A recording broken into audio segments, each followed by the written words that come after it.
Keir Starmer has made yet another bold and catastrophic decision that will in turn have a huge impact on Britons. Rightly so, the Prime Minister has been blasted over this by other parties and the British public.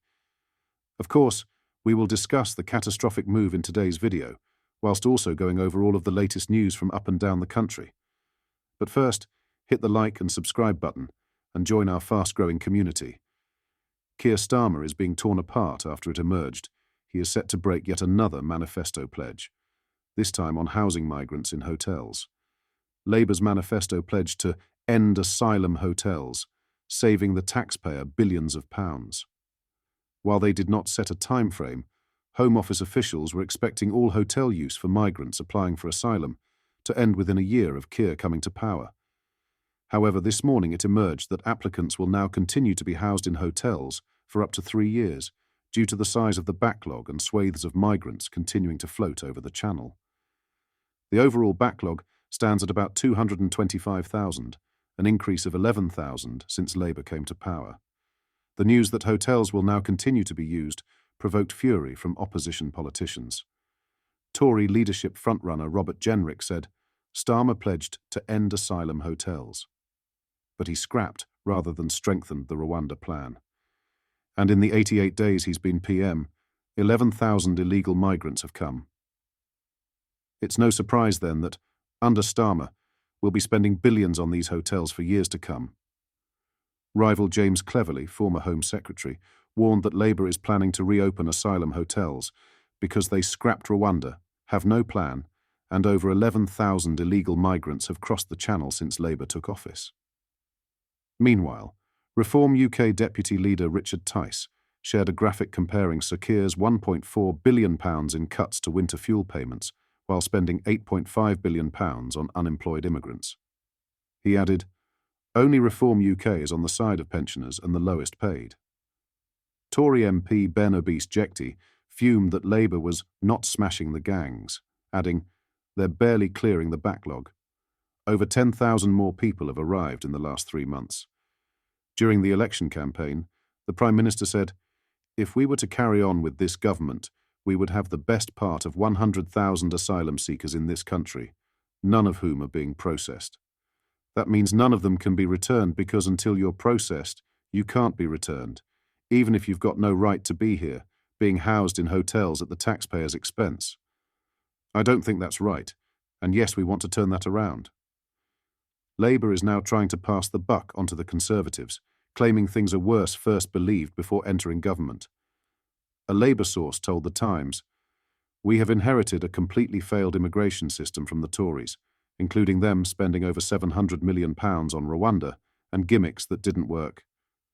Keir Starmer cannot be handed a free lunch if he wants a so-called relations reset with the EU, the bloc's leaders have warned, with migration high on the European agenda."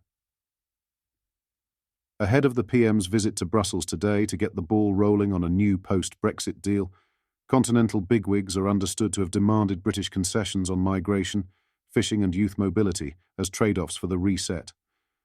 On fishing, the bloc is set to demand longer-term access to Britain's waters for Europe's fishing fleet, which it currently only has up to 2026. While on migration, European Commission President Ursula von der Leyen is expected to ask Starmer to start talks on a new migrant returns deal, which could see Britain told to accept quotas of asylum seekers from the continent. Brussels has also urged the PM to agree to a new youth mobility scheme, like what the UK enjoys with countries including Australia and Japan, while in return, Starmer is pushing to boost growth back in Britain by reducing checks and paperwork on a number of UK exports. One EU diplomat said, "We have offensive interests on youth mobility and fisheries that must not be neglected," while another added, "No free lunches or cherry-picking." A UK government source, The Times reports, said they expected von der Leyen to raise the EU's demands in her meeting with Starmer on Wednesday, but counselled that more detailed negotiations would not begin for a couple of months yet. "This is about establishing whether there is a way to move forward in good faith," they said. They know what our red lines are on the customs union, single market and freedom of movement, but the hope is that we can build better relations across a range of areas where it is in our mutual interests to do so. But as the UK grapples with a rising migrant crisis, VDL is set to push for the UK to align with the EU's new Asylum Pact, which will see member states resettling an annual quota of asylum seekers across the bloc, starting with a minimum of 30,000 per year. EU leaders believe Starmer's Britain is favourable to the new rules that would allow the UK to return some small boat migrants to the continent for the first time since Brexit. In return, Britain would be told to take some of the tens of thousands of asylum seekers who enter Europe each year. It would also require Britain to agree a legal route for asylum seekers to come to Britain from Europe, including residency rights for their families. Starmer's cabinet has consistently ruled out agreeing migrant quotas with the EU, but Brussels will be looking for a precondition for negotiations. A government source said, "It's a negotiation. We'll be looking for a narrow returns agreement, where we'd potentially explore an option for family reunion. It could be with one country, or where we could return some people and potentially take unaccompanied children who have family in the UK." In other news, nearly 60 criminals let out early in Scotland under an emergency release programme have already reoffended and have been jailed again. Some 477 inmates were released over the summer to tackle overcrowding, but 57 have committed crimes again and are back behind bars, with Scottish First Minister John Swinney admitting the scheme had not solved the situation. The decision was made amid a surge in prison population numbers, which Scottish Justice Secretary Angela Constance said had left the country's jails at critical risk. Those let out had been so under stringent terms. Only inmates serving sub-4-year sentences, who had 180 or fewer days left to serve, were considered for release. Inmates on life sentences, or locked up for sexual, domestic abuse or terror-based offences, had been automatically excluded from the scheme, and prison governors were able to veto the release of any offenders deemed an immediate risk to specific individuals or groups. In September, Swinney had told the Scottish Parliament, "We still face a serious situation, and I fully expect the Justice Secretary to have to come back to Parliament to brief Parliament about the current situation." Because although the release of 477 prisoners during June and July as part of the early release scheme has helped, it has not solved the situation.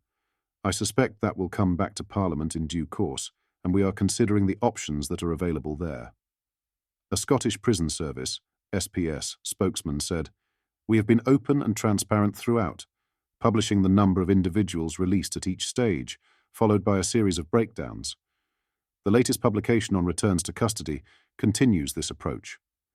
What are your thoughts on what we discussed in today's video? Let me know down in the comments. Please hit the like and subscribe button, and I'll see you all next time.